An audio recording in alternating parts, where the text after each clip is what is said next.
लियो तलपति विजय की एक बेहतरीन फिल्म है। वीडियो में आगे बढ़े उससे पहले आप चैनल को सब्सक्राइब कर वीडियो को लाइक कर दीजिए। चैनल को सब्सक्राइब कर दिए हैं तो आप फिल्म का रिव्यू देखते हैं। जैसा कि आप पीछे की दोनों वीडियो में देख चुके हैं और हम बताए भी हैं कि तमिल फिल्म लियो लोकेश कनगराज के एलसीयू का हिस्सा है। यहाँ एलसीयू का मतलब लोकेश सिनेमैटिक यूनिवर्स, जिसका हिंदी में मतलब होता है लोकेश कनगराज की फिल्मी दुनिया। इसमें विक्रम फिल्म की घटना के बाद की कहानी है, जब पार्थिवन की पहचान लियो के रूप में 2022 में फैल जाती है। इसमें कहानी की शुरुआत कुछ इस प्रकार से की गई है। शिमला जिले में लकड़बग्घों के झुंड में से कोई लकड़बग्घा बहक कर थियोग नामक आबादी बाहुल्य क्षेत्र में भटक रहा होता है, जिसकी वजह से कई स्थानीय लोग घायल भी हो जाते हैं। जिले के वन अधिकारी जोशी एंड्रयू घटनास्थल पर मामला नहीं संभाल पाते और स्थानीय पुलिस भी कुछ खास ढंग से सहयोग नहीं दिखा रही थी। और यही कारण था कि जोशी एंड्रयू अपने दोस्त पार्थिवन को फोन करके वहां बुलाते हैं।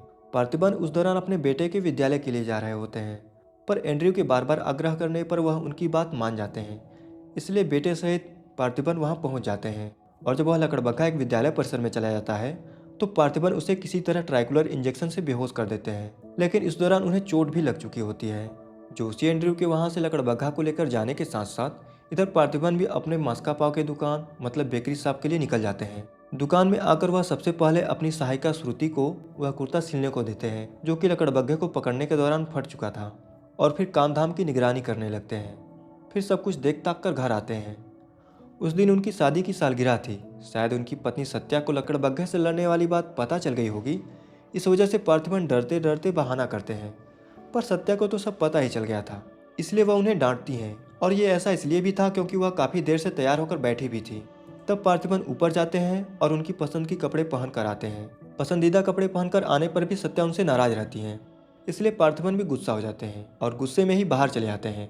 बाहर आकर पार्थिवन अपनी गाड़ी साफ करने लगते हैं। वह जब गाड़ी साफ कर रहे होते हैं तब सत्या उनकी पसंद के कपड़े पहनकर बाहर आती हैं। पहले तो दोनों लोग एक दूसरे को देखकर मुस्कुराते हैं। फिर थियोग के रॉबिनहुड नामक विद्यालय में जाते हैं। वहां जाकर अपने दोनों बच्चों को एक दूसरे के बीमार होने का बहाना करके छुट्टी ले लेते हैं और फिर अपने कॉफ़ी की दुकान में आकर शादी की सालगिरह की केक काटते हैं। इसके बाद अपने दोस्त जोशी एंड्रयू के साथ छुट्टी मनाने जाते हैं और काफ़ी मस्ती करते हैं। और जब कुछ ही दिन बाद हिमाचल के जंतु अभयारण्य में घूमने आए होते हैं तो कुछ दिन पहले के उस पकड़े हुए लकड़बग्घे को देखने जाते हैं। क्योंकि अब देखभाल और इलाज से वह लकड़बग्घा इंसानों से काफ़ी परिचित हो गया था, इसलिए वो सभी जाली के अंदर जाकर लकड़बग्घे से मिलते हैं। पार्थिवन उसी दौरान लकड़बग्घे का नाम भी रख देते हैं, जो कि जकड़बागड़ू था। एक मिनट, हम तो भूल ही गए और शायद आप भी भूल गए होंगे। यदि आप चैनल पर नए हैं, हमारी वीडियो पहली बार देख रहे हैं तो सब्सक्राइब कर दीजिए। दूसरी तीसरी बार भी देख रहे हैं तो भी सब्सक्राइब कर दीजिए। चैनल को सब्सक्राइब करने में ज़्यादा समय नहीं लगता, ये आप भी जानते हैं, तो कर दीजिए। और हाँ, वीडियो को लाइक भी कर दीजिए। यदि आप वीडियो को लाइक और चैनल को सब्सक्राइब कर दिए हैं तो अब फिल्म पर वापस लौटते हैं। आगे फिल्म में दिखाया जाता है कि शिमला में उन्हीं दिनों कोई शमुगम नाम का गुंडा अपने कुछ लोगों को लेकर वहां के कलेक्टर को किसी के कहने पर जान से मार दिए थे। क्योंकि कलेक्टर की सुपारी देने वाला ही पुलिस को खबर कर दिए थे, इसलिए शिमला पुलिस चौकन्नी हो चुकी थी। अब मामला शांत होने तक उन्हें शहर में ही रहना था, इसलिए वो शहर में इधर उधर छिप छिपा रहे थे और किसी तरह अपना दिन बिता रहे थे। ऐसे ही जब एक रात वह अपना पूरा दिन गाड़ी में ही बिता देते हैं तो रात के तकरीबन 10 बजे के आसपास उनमें से एक गाड़ी से बाहर निकलते हैं। 10 बजे का मतलब ठंडी के दिनों में यहाँ शिमला में काफ़ी रात हो जाती है। इसी ठंड में वह इधर उधर भटकते हुए एक दुकान की ओर जाने लगते हैं। उस दौरान पार्थिवन अपने कॉफ़ी की दुकान में चिंटू के कहने पर अपनी बारी आने पर नाच रहे होते हैं। नाचने के दौरान ही उनकी बेटी चिंटू उन्हें पीछे देखने को बोलती हैं। पार्थिवन देखते हैं कि दुकान बंद होने के बाद भी कोई कॉफ़ी की मेज पर आकर बैठे हैं, इसलिए दुकान बंद हो गई है ऐसा बोलते हैं। पर वह गुंडा पहले उनकी ओर देखते हैं और फिर एक चॉकलेट कॉफ़ी मांगते हैं।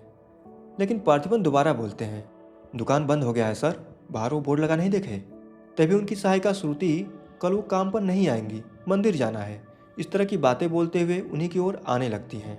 श्रुति की ये बोलने के दौरान अचानक पार्थिवन को उस आदमी के पास एक बंदूक दिखाई पड़ता है, इसलिए पार्थिवन श्रुति को वहां से जाने को कहते हैं। श्रुति उनकी बात मानकर जाने के लिए अपना कदम बढ़ाती है कि तभी वह हत्यारा उनका हाथ पकड़ लेते हैं और पार्थिवन से तुरंत चॉकलेट कॉफ़ी लाने को कहते हैं। पार्थिवन तुरंत काउंटर पर जाते हैं और सारा पैसा लाकर मेज पर रख देते हैं और उनसे श्रुति को छोड़ने को बोलते हैं। पर वह गुंडा दोबारा चॉकलेट कॉफ़ी के लिए बोलते हैं। क्योंकि अब वो हत्यारा बंदूक निकाल लिए थे, इसलिए पार्थिवन मजबूरी में कॉफ़ी बनाने चले जाते हैं। उधर दुकान के बाहर गाड़ी में जब अचानक शमुगम की नींद खुलती है तो वह देखते हैं कि उनका साथी वहाँ है ही नहीं।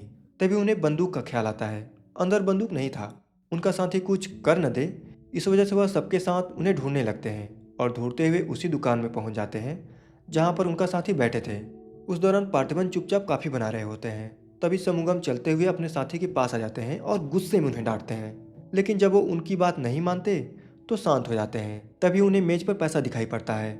समुगम लपक कर वह पैसा उठा लेते हैं और जेब में रख लेते हैं और फिर दोबारा उन्हें वहां से चलने को बोलते हैं।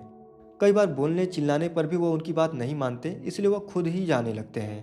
तभी उनका साथी हाथ में लिया हुआ वह बंदूक मेज पर रख देते हैं और बोलते हैं, इन तीनों के साथ साथ उस सीसीटीवी में अपनी तस्वीर छप गई है।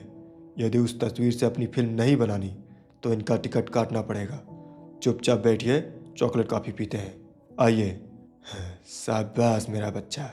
तब समुगम अपने साथी को सीसीटीवी की वीडियो उड़ाने को कहकर खुद भी अंदर चले जाते हैं। पार्थिबन कॉफ़ी बनाकर ले आते हैं और कप में निकाल रहे होते हैं कि गुस्से में केतली खींचकर उस गुंडे के मुंह पर मारते हैं और हाथ पकड़कर घुमा देते हैं। बंदूक नीचे गिरते ही उन्हें उठाकर मेज पर पटक देते हैं। यह आवाज़ सुनते ही समुगम बाहर आते हैं।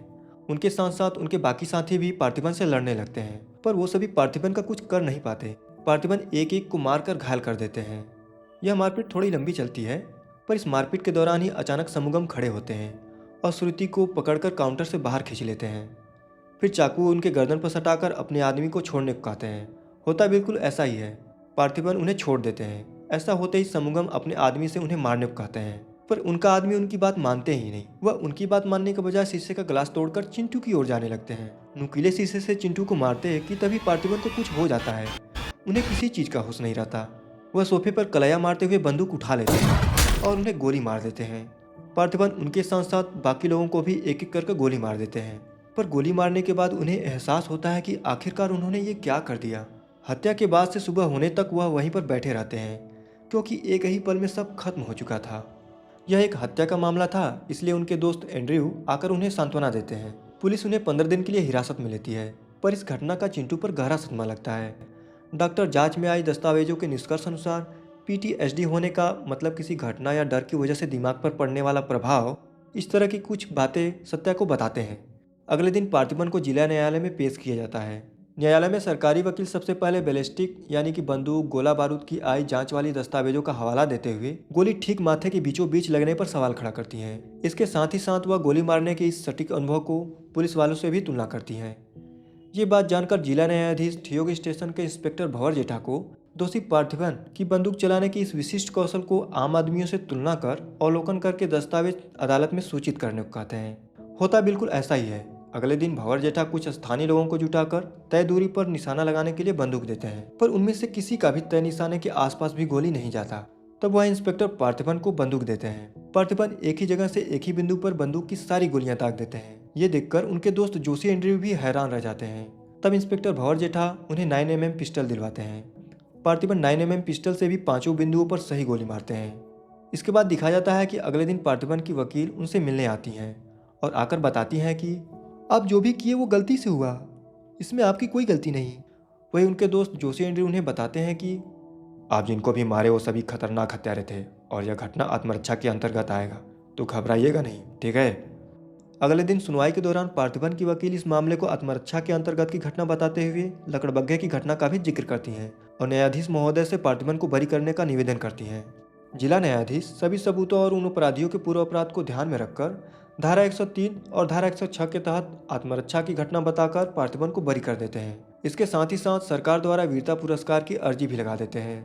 ये सुनते ही सत्या के साथ साथ प्रिया एंड्रयू भी खुश होती हैं। फिर पार्थिबन अपने परिवार के साथ न्यायालय से बाहर निकलते हैं।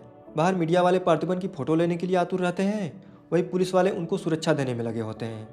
पार्थिबन और उनके परिवार वालों को किसी तरह जोशी एंड्रयू वहां से लेकर तो चले आते हैं, पर इस घटना से पार्थिबन डरने से लगे थे। पूरा परिवार घर में ही रहने लगा था। लुटेरों को मारने वाली यह बात पूरे भारत के अखबार खाने अपने मुख्य पृष्ठ पर जगह देते हैं। यह समाचार हर जगह फैल जाती है, पर इस विशेष समाचार पर कुछ विशेष लोगों की नजरें गड़ जाती है। इधर जब पार्थिबन कई दिनों तक घर में ही बिता देते हैं तो जोशी एंड्रयू की पत्नी प्रिया एंड्रयू उनसे सख्ती से पेश आती हैं। प्रिया एंड्रयू जब इस तरह से उन्हें डांटती हैं तो पार्थिबन अपनी पत्नी सत्या और दोनों बच्चों के साथ थियो के एक बाजार में कुछ खरीदने आते हैं। बाजार में आने पर सत्या अपने दोनों बच्चों के साथ सामने की दुकान में चली जाती हैं। वही पार्थिबन दूसरी तरफ कुछ लेने खरीदने चले जाते हैं। उसी दौरान sub inspector Karan Kumar Joshi Andrew को फोन करके बताते हैं कि सूत्रों के हवाले से खबर आई थी सर कि पार्थिबन के परिवार के लोगों को खतरा है। न जाने क्यों इंस्पेक्टर इस बात को छिपा कर रखे थे। सब इंस्पेक्टर से ये सब बातें जानने के बाद जोशी एंड्रयू पार्थिबन को फोन करके सब कुछ बता देते हैं।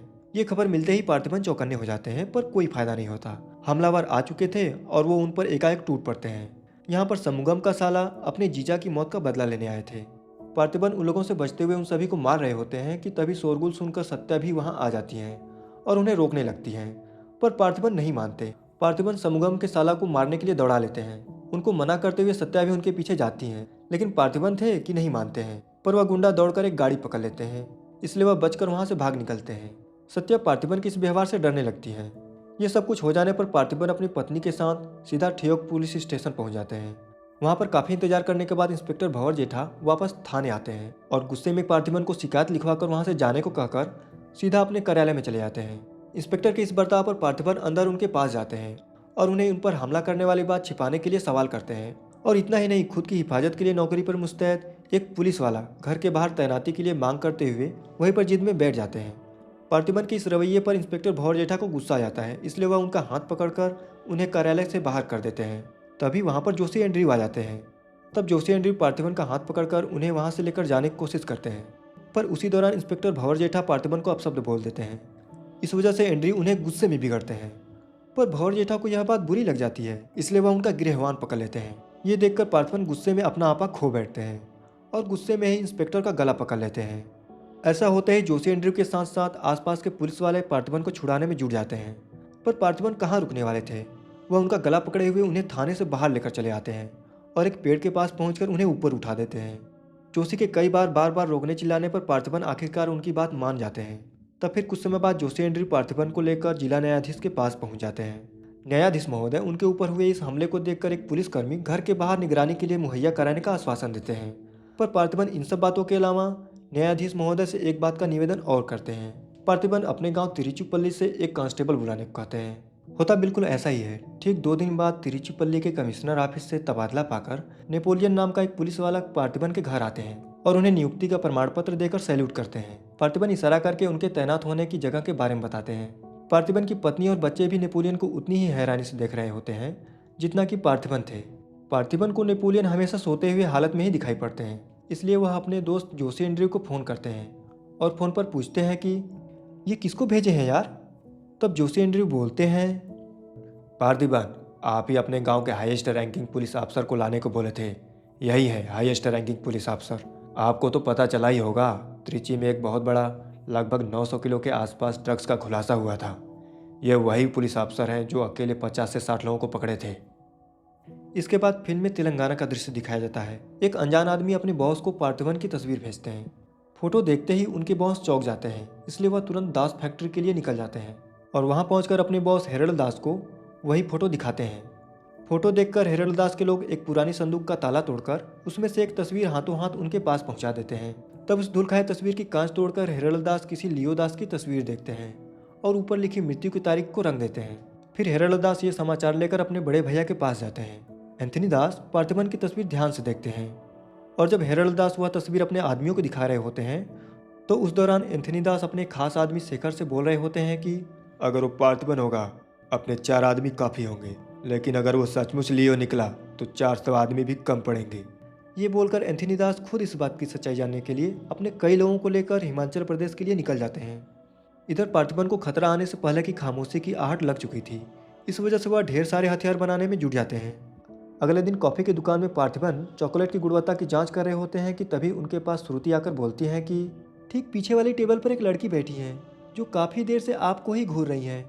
ये बोलकर श्रुति उन्हें अचानक से पलटने से मना करती है, लेकिन पार्थिबन अचानक ही पलट कर देखते हैं। वह मुस्कुराते हुए मेज पर 100 रुपये का नोट रखती हैं और वहाँ से चली जाती हैं। वो वही लड़की थी जो चेन्नई के रेड डाल नामक जगह पर काम करती थी। उनको पूर्व black squad chief Arun Kumar Vikram भेजे थे। उनके जाते ही श्रुति आगे बोलती हैं कि आपका बहुत देर से पीछे कोई इंतजार कर रहे हैं, कुछ बोल भी नहीं रहे, एक बार जाकर देखिए ना। और तो पार्थिबन दुकान के पिछले वाले हिस्से में जाते हैं और उनके सामने आकर पूछते हैं, नमस्ते सर, क्या खाएंगे आप। तब एंथनी दास सिर ऊपर करके चश्मा निकालते हैं और उनसे बोलते हैं, कॉफ़ी। इस बात पर पार्थिबन बोलते हैं, चीनी कितना। तेरे को अच्छी तरह मालूम है कि अपन को कितना चम्मच चीनी मांगता है। आप चीनी लेते हैं या नहीं हमें कैसे पता होगा। चल ठीक है, डाल दे। ठीक है सर। 1 मिनट। सर, चीनी की मात्रा 1 होगी या 2? वो भी तेरे को अच्छे से मालूम है, सर हमें ये सब नहीं पता, आप ना हमें कोई और समझ कर बात कर रहे हैं। देखिए सर, आप हमारे ग्राहक हैं इसलिए हम आपसे हंस खेल कर बात कर रहे हैं और कुछ भी नहीं है। ये रही आपकी कॉफ़ी और ये चीनी। लियो। हाँ, लियो है तू? आ पार्थिबन, पार्थिबन। लियो कौन है हम नहीं जानते। पहले से ही हमारी ज़िंदगी में कई परेशानियां चल रही हैं, भगवान के लिए उसमें और परेशानियां मत जोड़िए। आप अपनी कॉफ़ी का आनंद लीजिए, हम रसीद लेकर आते हैं। इससे तेरे को कोई ऐतराज़ तो नहीं? क्या तू इसे और थोड़ा कड़क बना सकता है? बिल्कुल सर। इस छाप या ब्रांड के बारे में तेरे को पता है? नहीं सर, हम सिगरेट नहीं पीते, हमें सिगरेट के दुर्गंध से भी समस्या होती है। डी स्लैश, तू इसे हनी बैजर बुलाता था। तेरे को अंधेरे में निकलने वाले जानवर पसंद थे ना? एक बार एक हनी बैजर अपने तंबाकू के खेत में घुस गया था, तेरे को याद है? वो जानवर हनी बैजर तेरे फंदे में नहीं आया, तेरे चाचा हेरल्ड के फेंके गए भाले को भी उसने चकमा दे दिया। लेकिन जब मैंने गोली चलाई तो उसकी जान हलक में आ गई। अब तो तेरे को याद आया ना? कॉफ़ी के साथ कुछ खाने के लिए लाएं या आपका भुगतान रसीद लेकर आ जाएं? तो तूने मान लिया है कि तू मर चुका है लियो। एक ही मिनट, क्या? मेरी बात सुनिए, हमारी ज़िंदगी में पहले ही बहुत परेशानियां चल रही हैं, हम बहुत उलझे हुए हैं। देखिए, हम आपको आखिरी बार इज्जत से समझा रहे हैं, आप गलती से हमें लियो समझ रहे हैं, वो हम नहीं हैं। देख, मेरे अंदर सब्र नाम का जानवर नहीं है, इसलिए तू मेरी खोपड़ी मत सटका। माउंट व्यू लॉज है ना, उधर आके चुपचाप मान ले कि तू ही लियो है। माफ़ कीजिए सर, यहाँ शराब नहीं चलेगा। ये सुनते ही एंथनी दास हंसने लगते हैं। ये देख एंथनी दास के राइट हैंड शेखर भी हंसने लगते हैं और हंसते हुए ही सभी बाहर जाते हैं। फिर एंथनी दास अपने लोगों को लेकर वहाँ से निकल जाते हैं। ऐसा कुछ हो जाने के बाद पार्थिबन ये सारी बातें अपनी पत्नी और दोस्त को बताते हैं। तो रात में कॉफ़ी की दुकान में जोशी एंड्री उनसे बात करते हुए बोलते हैं, हमारा दोस्त कडप्पा में रहते हैं, हम उन्हें वो डी स्लैश सिगरेट बॉक्स का फ़ोटो भेजे तो वो कुछ जानकारी निकाले। उनके बातों को माने तो जो शख्स यहाँ आए थे वो है एंथनी दास। किसी ज़माने में आंध्रा की सबसे बड़ी तंबाकू कंपनी के मालिक थे। कारखाने में आग लग जाने के बाद जरा एक मिनट, हमारी दुकान में आकर हमारे ही मुंह पर धुआं फूकने वाले के बारे में जानकर क्या मिलने वाला है, हमें समझ में नहीं आ रहा। पर जानना जरूरी है। नहीं नहीं, कम से कम एक बार सुन तो लीजिए। अब बोलिए जोशी। एंथनी दास का एक बेटा था, लियो। हाँ तो? लेकिन अफसोस उनके नाम के अलावा हम कुछ भी नहीं जानते। कुछ लोगों का कहना है कि 22 साल पहले वो बहुत बड़ा कांड करके मर गए, पर कुछ का मानना है कि वो आज भी जिंदा है। और सच कहे तो आपकी शक्ल एकदम आपसे हुबहू मिलती है। पार्थिबन, पार्थिबन, आप अनाथालय में पले बढ़े ना? आपको कुछ भी याद है अपने बचपन के बारे में? ये क्या बात हुई? ये बकवास है। यहाँ पीड़ित हम हैं, पीड़ित को ही दोषी बनाना जानती है क्या यहाँ की पुलिस? चलिए चलते हैं पार्थिबन। रुकिए रुकिए जरा, एक मिनट सत्या, एक मिनट रुक जाइए। जोशी जी, आप हमारी परवाह करते हैं इसीलिए ये सब पूछ रहे हैं, हम जानते हैं। लेकिन होश संभालने से 20 साल की उम्र तक हम सत्यम मंगलम अनाथालय में ही पले बढ़े। वहाँ हमारी पहली बार इनसे वो क्या कहते हैं उसे, जिसे मुन्नार में उबड़ खाबड़ रास्ते पे चलते हैं, हाँ मुन्नार ट्रैकिंग, वहीं पर हम इनसे पहली बार मिले। हम इन्हें देखे, दोस्ती हुई और 2 दिन में हम इनसे शादी कर लिए, बस इतना ही। इनसे शादी करने के बाद इनकी सरकारी नौकरी की वजह से ही हम यहाँ शिमला शहर में बसे हैं। तब से लेकर आज तक यही मेरा शहर है और यही मेरी कहानी है। वो सब भी आंध्रा से, भारत के दक्षिणी इलाके से आए हैं पार्थिबन, काफ़ी दूर से, वो भी रास्ता चल के। अगर वो आपको यहाँ ढूंढने के लिए आए हैं, कोई तो बात ज़रूर होगी। पर कोई बात नहीं, हम समझ सकते हैं। अगर वो लौट के आते हैं आपको परेशान करने तो हम पुलिस में शिकायत कर देंगे। ये सब बातें होने के कुछ दिन बाद जब सत्या बाजार में चिंटू के लिए दवा लेने के लिए आई होती हैं तो वह दवा लेकर दुकान से बाहर निकलती हैं। पर वह जैसे ही कुछ कदम आगे बढ़ाती हैं कि शमुगम का साला उन्हें छुरा मार देते हैं। पर छुरा लगने से पहले ही एंथनी दास उन्हें पकड़ लेते हैं और उठाकर गाड़ी की खिड़की पर फेंक देते हैं। तभी 2 लोग और आते हैं। एंथनी दास उन लोगों को बारी बारी से मार डालते हैं। फिर 3-4 लोग एक साथ हमला करते हैं, पर वो भी मारे जाते हैं और कुछ को तो उनके आदमी पकड़ लेते हैं। वही शेखर शमुगम के साले को एक घुसा मारते हैं और मारकर उन्हें जकड़ लेते हैं। तब एंथनी दास सत्या के सामने ही उन्हें जान से मार डालते हैं और सत्या के पास आकर उनसे बोलते हैं कि डरने की जरूरत नहीं है आपको, ये अपना खून है। आप लोगों को पता है ये कौन है? ये अपनी पोती है, हमारा अपना खून। कॉफी की दुकान में उस दिन आप ही थे ना? बेहतर होगा कि आप यहाँ से चले जाएं, वरना हम पुलिस को बुलाएंगे। पुलिस? अपन यहाँ लफड़ा करने नहीं आया।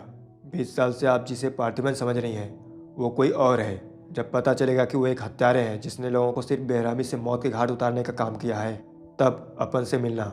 आपके पति की असलियत क्या है वो मैं बताएगा। ये सब सुनकर सत्या घबरा जाती हैं, इसलिए सीधा घर चली आती हैं। पर एंथनी दास अपने लोगों के साथ उनका घर तक पीछा करते हैं, इसलिए सत्या पार्थिबन को फ़ोन करके सब कुछ बता देती हैं।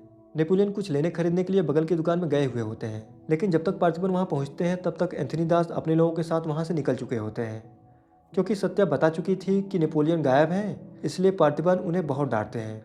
नेपोलियन सफाई देने की कोशिश करते हैं, पर पार्थिबन इतने गुस्से में थे कि वह उनकी बात सुनते ही नहीं, इसलिए नेपोलियन बाहर चले आते हैं। वहीं सत्या इस घटना से खौफ के साए में रहने लगती हैं। इसीलिए जब रात में वह सो रही होती हैं तो उन्हें सपने में पार्थिबन के कातिल होने की झलक दिखाई पड़ती है, जिससे वह डर कर बैठ जाती हैं। यही कारण था कि सुबह में जब पार्थिबन नहा रहे होते हैं तो शक के आधार पर सत्या उनकी सभी प्रमाण पत्रों की PDF अपने दोस्त के यहाँ भेज देती हैं, ताकि उनकी सत्यता की जांच करवा सके। इधर जोशी एंड्रयू भी अपनी तरफ से जांच पड़ताल शुरू कर देते हैं। अपने एक दोस्त से फ़ोन पर बात करते हैं तो वह उन्हें बताते हैं कि उस परिवार में कुछ बड़े हादसे हुए हैं जोशी। शायद यही कारण था कि उनका तंबाकू का कारखाना रातों रात मिट्टी में मिल गया। इस बारे में काफ़ी अफवाहें भी हैं, पर शिमला की जेल में एक शख्स है जो पूरी सच्चाई जानते हैं। जेल के रिकॉर्ड में उनका नाम हृदयराज डिसूजा है। अगर हमारी जानकारी सही है तो वो लियो दास के साथी हैं। अगर आपको उनसे मिलना है तो आपके पास 2 दिन बचे हैं, इसके बाद उन्हें फांसी दे दी जाएगी। अपने दोस्त से ये सब बातें जानने के बाद जोशी एंड्रयू शिमला जेल के लिए निकल जाते हैं। इधर सत्या भी पार्थिबन की सच्चाई जानने के लिए सत्यम मंगलम अनाथालय उनके दोस्त के लिए निकल जाती हैं। वहीं घर पर जब पार्थिबन अपने बेटे को उनके दोस्तों के यहाँ से घर ले आते हैं तो अंदर घर में जाते समय दरवाजे पर अचानक नेपोलियन पर नजर पड़ती है, इसलिए उनसे बोलते हैं, इतनी सर्दी में यहाँ बाहर बैठकर क्यों अकड़ रहे हैं? वैसे भी कोई नहीं आने वाले, हमें कोई फर्क नहीं पड़ता कौन गोली चलाते हैं कौन मरते हैं। जाइए सो जाइए।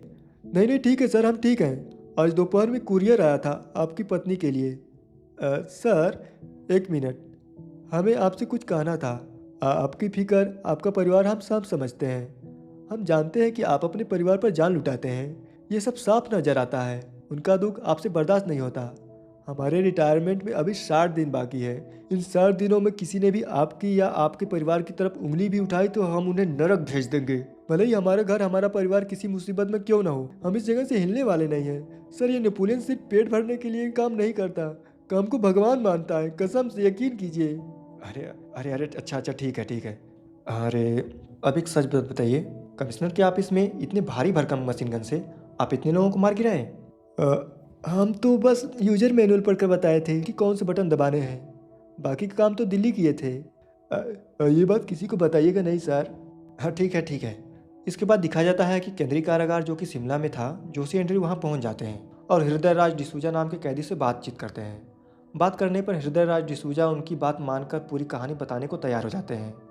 वो पूरी सच्चाई बताते हुए बोलते हैं कि वो 1999 का समय था। दास कंपनी आंध्रा की मशहूर तंबाकू का कारखाना और उस साम्राज्य के इकलौते बादशाह थे एंथनी दास। कहने को तो उनका तंबाकू का मुख्य कारोबार था, पर दास तंबाकू कारखाने की आड़ में कई गैरकानूनी धंधे चलाते थे। आसपास के राज्यों से पूरे देश फिर विदेशों तक अपने धंधे की पाव जमा लिए। कोई भी नया काम शुरू करने से पहले वो जानवरों की बलि जरूर देते थे। उस आदमी का मानना था कि ऐसा करने से उनका साम्राज्य और बढ़ेगा। शुरुआत में तो वो सिर्फ जानवरों की ही बलि चढ़ाते थे, लेकिन बाद में नरबली देने लगी। अंधविश्वास उनके दिमाग पर हावी हो गया था। उनका एक छोटा भाई भी था, हेरल्ड दास। वही इकलौते थे जिन पर वो पूरा भरोसा करते थे। हेरल्ड कनाडा में पढ़ाई करने गए थे, पर वहाँ उनकी मुलाकात ड्रग तस्करों से हुई। वहाँ धंधा बढ़ाकर बहुत पैसा कमाए। उनका सपना था दास कंपनी को दुनिया का पहले पायदान का ड्रग सप्लाई बनाना। वो ड्रग्स के रूप में धतूरा को चुने। उस समय वो बाजार में नहीं थी, न कोई इसके बारे में जानते थे न ही देखे थे। तब वो तंबाकू के पौधों के बीच धतूरा उगाकर कारखाने में बनाते थे। धतूरा कोकीन से ज़्यादा खतरनाक था। मांग बढ़ने लगी। एंथनी और हेरल्ड धंधे को ऊपर से अच्छी तरह से चला रहे थे। उन्हें ऐसा कोई चाहिए था जो ज़मीनी स्तर पर कारोबार संभाल सके। एंथनी का एक बेटा भी था, लियो दास, पर लियो दास की एक बहन भी थी। ये बात बहुत कम को ही पता थी। उन दिनों पुलिस वाले हर चेक पोस्ट पर घात लगाए बैठे थे। शक के आधार पर किसी को भी वो देखते ही गोली मार देते थे। 2000 किलो धतूरा ले जाना एक नामुमकिन काम था, पर लियो इसे भी कर दिखाए। धीरे धीरे वो अपने बाबा का पूरा काम खुद देखने लगे। धंधा बढ़ने के साथ साथ एंथनी दास का नरबली का जुनून भी बढ़ता गया। 2 साल, पूरे 2 साल से वो एक खास कुंडली वाले शख्स की तलाश में थे। उनका ऐसा मानना था कि अगर उस खास कुंडली वाले शख्स की नरबली दे दी जाए तो उनका धंधा 100 गुना बढ़ जाएगा, और उन्हें वो मिल भी गए। उनके ज्योतिष जिस खास कुंडली वाले शख्स के बारे में बताए थे, वो कोई और नहीं, एंथनी दास के दोनों संतानें ही निकली। इस बात से एंथनी दास बौखला गए, लेकिन धंधे के लिए नरबली देनी ही थी। इसलिए उनके भाई हेरल्ड दास उनकी दोनों औलादों में लियो को मारने का प्रस्ताव रखे। लेकिन एंथनी दास अपने धंधे को आगे ले जाने के लिए लियो के बदले अपनी बेटी एलिसा को मारने की सोचे। वह ऐसा कर पाते, पर लियो किसी तरह अपनी बहन को लेकर वहां से भाग निकले। फैक्ट्री में लियो सारा तम्बाकू जलाने लगे। लियो फैक्ट्री का सारा तम्बाकू जलाने तो लगते हैं, पर लियो के सारे साथियों को एक एक करके मार दिया जाता है। इसके बाद हेरल्ड दास मौका पाकर अपनी भतीजी एलिसा को पकड़ लेते हैं और उन्हें जान से मार देते हैं। यह देखकर लियो दास आग बबूला हो जाते हैं। अपनी बहन की आखिरी सांसें रुक जाने पर लियो अपने चाचा को मारने के लिए कदम आगे बढ़ाए, पर एंथनी दास उन्हें भी मार डाले। जिसको हम अपनी गोद में खिलाए वही लाश बनकर मेरे आंखों के सामने पड़े थे। ये सारी बातें सुनने के बाद जोशी एंड्रयू उनसे पूछते हैं, बस इतना बता दीजिए कि इस तस्वीर में लियो है या नहीं। अगर बता देंगे तो सारी मुसीबतें खत्म हो जाएंगी। सर, हजारों की भीड़ में भी वो खड़े होंगे तो हम लियो की उनकी आंखों से पहचान लेंगे। ये वो नहीं है। किसी की भी जिंदगी से खिलवाड़ मत कीजिए सर। ये सच्चाई जानकर जोशी एंड्रयू वापस चले जाते हैं। अगली रात को जब पार्थिबन सत्या से अपने पहचान के बारे में कुछ बातचीत कर रहे होते हैं, तभी उन पर एंथनी दास फोन करते हैं और उन्हें उनके बेटे के बारे में बताते हैं। अपने बेटे सिद्धार्थ के बारे में सुनते ही पार्थिबन अपनी पत्नी के साथ बेटे को इधर उधर घर में ही ढूंढने लगते हैं। लेकिन जब एंथनी दास बताते हैं कि वह उनके बेटे को अगवा कर लिए हैं, तो पार्थिबन की दिल की धड़कन तेज हो जाती है। एंथनी दास वो लियो ही है ऐसा मानने के लिए अपने पीछे आने को मजबूर कर देते हैं। ऐसा कुछ हो जाने पर पार्थिबन तुरंत बाहर आते हैं और अपने गाड़ी के पास आकर गाड़ी चालू करते ही हैं कि तभी नेपोलियन भी आकर उनके गाड़ी पर बैठ जाते हैं और उन्हीं के साथ पीछे निकल जाते हैं। पार्थिबन बाइक चलाते हुए पीछा करते हैं। पीछा करने के दौरान नेपोलियन बंदूक लोड करने में लगे होते हैं। वही पार्थिबन बंदूक चलाकर एंथनी दास के लोगों को मारने लगते हैं। एंथनी दास का पीछा करते हुए पार्थिबन लगभग उनके सारे लोगों को एक एक करके मार डालते हैं और फिर एंथनी दास से मुकाबला करके उनको भी मौत के घाट उतार देते हैं। इसके बाद रात में जब पार्थिबन अपने बेटे के लिए अपनी पत्नी के साथ घबराए हुए थे, तभी हेरल्ड दास उन पर फोन करते हैं और उनके बेटे के बदले उनके भाई को सौंपने को कहते हैं। होता बिल्कुल ऐसा ही है। पार्थिबन कृष्ण कुमार की मदद से एंथनी दास की लाश लेकर आंध्र प्रदेश के लिए निकल जाते हैं। बीच रास्ते में हेरल्ड दास के लोग लाश अपने कब्जे में कर लेते हैं। हेरल्ड दास अपने भाई की अंतिम क्रियाक्रम करते हैं। इसके बाद पार्थिबन को दास तम्बाकू कारखाने में हेरल्ड दास के पास लाया जाता है। हेरल्ड दास के सामने आने पर पार्थिबन अपनी बात रखते हुए उन्हें अपने सारे प्रमाण पत्र जो कि बचपन से लेकर अब तक उनके पास थे उन्हें दिखाते हैं। लेकिन हेरल्ड दास को उनकी किसी भी बात पर जरा सा भी विश्वास नहीं होता। इसलिए सच्चाई उगलवाने के लिए वहां शिमला में उनकी पत्नी को मारने के लिए घर के बाहर खड़े गुंडों को अंदर घर में जाने को कह देते हैं। पर घर के बाहरी मैदान में पार्थिबन के बिछाए गए घातक हथियार से हेरल्ड दास के बहुत से लोग मारे जाते हैं और बाकी बचे लोगों को जोशी एंड्रयू मार गिराते हैं। फिर भी कुछ लोग थे जो कि दूसरी तरफ से घर के अंदर घुस जाते हैं, जिन्हें कि नेपोलियन मार गिराते हैं। इन सब के बावजूद उनमें से एक सत्या उनकी पत्नी के पास पहुंच जाते हैं। वह आगे बढ़ते तो सत्या को मार देते। इसलिए हेरल्ड दास पार्थिबन को फोन पर सच्चाई मानने को कहते हैं कि वही लियो है। पर पार्थिबन इशारा करके जगड़ बागड़ू नाम के उस लकड़बग्घे को, जिन्हें कि वो बहुत पहले पकड़े थे, उसे बाहर बुलाते हैं। इशारा होने पर लकड़बग्घा हेरल्ड दास के आदमी को मार डालता है। अपने आदमी के मरने पर हेरल्ड दास गुस्से में आ जाते हैं, इसलिए वो पार्थिबन को एक लात खींच कर मारते हैं। पार्थिबन उछलकर नीचे आ जाते हैं, जहाँ पर हेरल्ड दास के ढेर सारे लोग इकट्ठा रहते हैं। हेरल्ड के इशारा करने पर उनका एक आदमी पार्थिबन को मारने जाते हैं, लेकिन मौका देखकर पार्थिबन एक छोटी सी छुरे से उन्हें मार देते हैं। देखते ही देखते ढेर सारे लोग उन पर टूट पड़ते हैं, पर पार्थिबन एक एक को मार गिराते हैं जो कि उन पर टूट पड़े थे। सभी को मारने के बाद पार्थिबन हेरल्ड दास के पास आते हैं और उनसे लड़ने लगते हैं। दोनों लोग काफी देर तक एक दूसरे को मारते हैं, लेकिन लड़ने के दौरान हेरल्ड दास मेज पर रखी बंदूक उन पर तान लेते हैं, पर पार्थिबन उन्हें उछल कर मारते हैं, जिससे बंदूक नीचे गिर जाता है। फिर मौका पाकर उल्टा हेरल्ड पर वही बंदूक तान लेते हैं। ऐसा होता ही हेरल्ड के पास अब कोई और चारा नहीं बचता, इसलिए वह हंसते हैं और हंसते हुए बोलते हैं, हम मान गए, आप लियो नहीं है, आप पार्थिबन हैं। पार्थिबन, जिस आदमी की हम तलाश में थे वो आप नहीं हैं। अब सब खत्म करते हैं, क्या बोलते हैं? है, बंदूक नीचे कीजिए, करिए करिए, है, सोच क्या रहे हैं? मारना है तो मारिए, मारिए ना। तभी पार्थिबन बंदूक लोड करते हैं और हंसते हुए बोलते हैं कि वही लियो हैं। ये सच्चाई बताकर पार्थिबन अपने चाचा हेरल्ड दास को गोली मार देते हैं। फिर वहाँ पर रखी संदूक में से अपनी बहन एलिसा का कंगन निकालते हैं और उसे पहन लेते हैं। फिर पूरे कारखाने में बारूद छिड़कते हैं और बारूद गिराते हुए कारखाने से बाहर आते हैं और एक ही झटके में धमाका कर पूरी बिल्डिंग उड़ा देते हैं। इसके बाद फिल्म में पार्थिबन के घर का दृश्य दिखाया जाता है। पार्थिबन अपने घर पर खाना खा रहे होते हैं कि तभी वो सत्या से बताते हैं कि वो बाहर का दरवाज़ा शायद बंद नहीं किए हैं। ऐसा बोलकर पार्थिबन बाहर का दरवाज़ा बंद करने जाते हैं।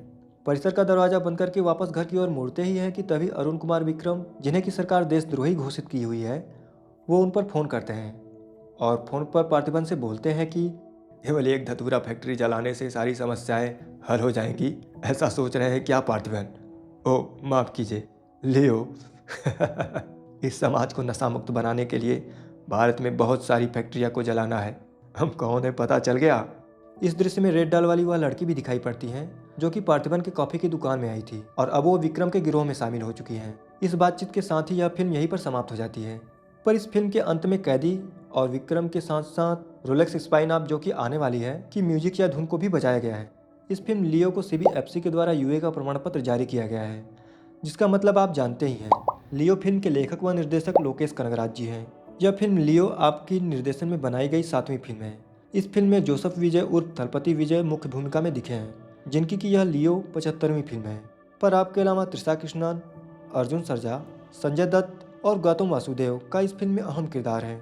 लियो त्रिशा कृष्णन जी की यह आपकी 64वीं फिल्म है, वही अर्जुन सर्जा जी की यह 121वीं फिल्म है, तो संजय दत्त जी की 169वीं फिल्म है।